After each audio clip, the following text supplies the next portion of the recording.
বিমানবন্দর থেকে কমলাপুর পাতাল মেট্রো রেল এমআরটি লাইন 1-এর কাজ চলছে। পাশাপাশি এমআরটি লাইন 5-এরও কাজ চলমান।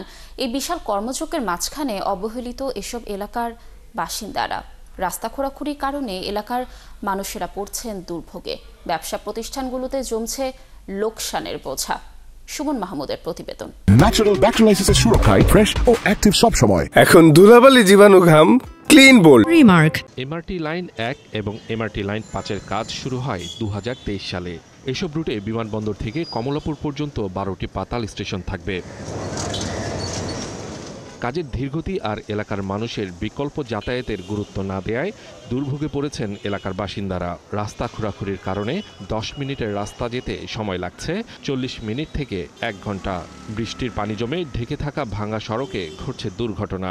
এখন তো বৃষ্টি নাই, যখন বৃষ্টি থাকে তখন তো পানি জমে যায়, সবাই এই যে ঠিকভাবে হাঁটতে পারে না, একটা চিপা রাস্তা হয়ে যায়। কমলাপুর থেকে যদি সাইদাবাদ যাইতে যাইতে খিলগা দিয়ে ঘুরে দিতে হয়, 4 কিলো রাস্তা ঘুরে পরে যাইতে হয়, যানজট বেশি। এই রাস্তা বন্ধর কারণে ওদিক দিয়ে যানজট আরো বেশি থাকে। গর্তে অনেক সময় রিক্সা পড়ে যেত, রিক্সা থেকে যাত্রী, তারপরে সিএনজি প্রায় কাইত হয়ে যায়।